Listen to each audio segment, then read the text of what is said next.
Thank you very much, Mr. President. The floor is now to the President of the Republic of South Africa, President Ramaphosa. Thank you, Your Excellency, President Joe Biden, and Excellencies, and ladies and gentlemen. I'd like to start off by thanking President Biden for convening this Leaders' Summit on climate. We are all so delighted to have the United States back, working with all of us to tackle the global challenge of climate change.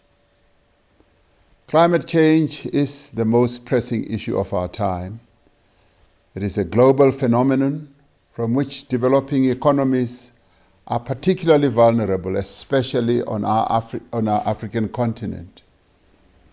Without effective adaptation, climate change has the potential to reverse the developmental gains in many of the countries on the continent and push millions of people further into poverty and unemployment. In doing so, we have to adhere to the principle of common but differentiated responsibilities and respective capabilities. Poor countries have historically contributed least to global emissions.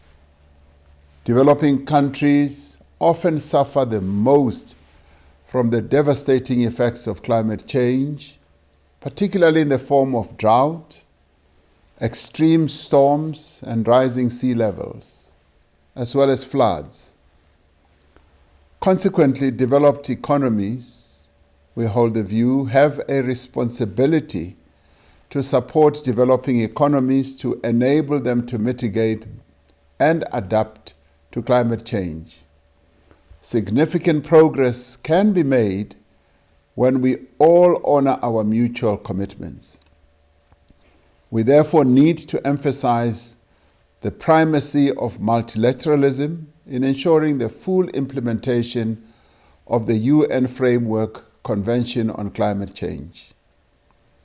South Africa is fully committed to enhancing its ambition and accelerating its climate actions. Last year, we finalized our National Climate Change Adaptation Strategy, which coordinates all actions at government level and at national level. We have also adopted a low emissions development strategy in pursuit of a just transition to a low carbon, sustainable and climate resilient developmental pathway. We are currently in the process of updating South Africa's nationally determined contribution. Our new NCD target ranges have been released for public consultation. The new target ranges we are proposing are much more ambitious in two respects. Firstly, the top of the 2030 range has been reduced by 28%, or 174 million metric tons, which is a very significant reduction.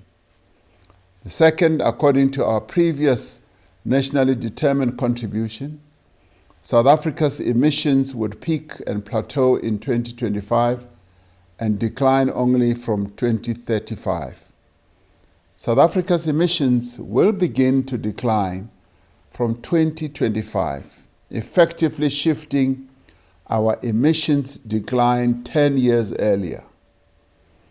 With regard to our energy source, we plan to build capacity to generate over 17 gigabytes of renewable energy by 2030. We remain committed to contributing our fair share to reduce global emissions and to do so in the context of overcoming poverty, inequality, and underdevelopment. The move towards a low-carbon, climate-resilient society cannot happen overnight. We need to work together to create a climate-resilient society, and amongst other things, we should firstly ensure that as we transit to a more climate-resilient future, it must be based on a just transition that ensures that those who are most vulnerable in society do not get left behind. Secondly, It is critical that all three of the goals of the Paris Agreement, which is mitigation, adaptation, and finance, should be advanced with equal determination and ambition. Thirdly, we must scale up support in the form of financing, technology, and capacity building. It will not be possible for developing economy countries, including those in Africa, to enhance ambition on either adaptation or mitigation. Fourthly, it is important that aid on climate change should be provided separately and should not be part of conventional development assistance.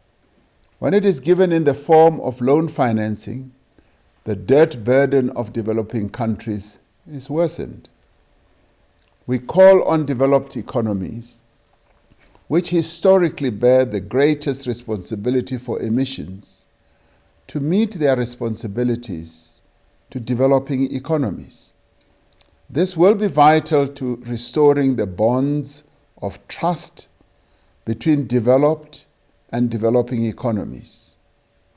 As we have done since the time of our revered leader Nelson Mandela, South Africa stands ready to work with other nations to build bridges to find solutions that secure humanity's future. I thank you.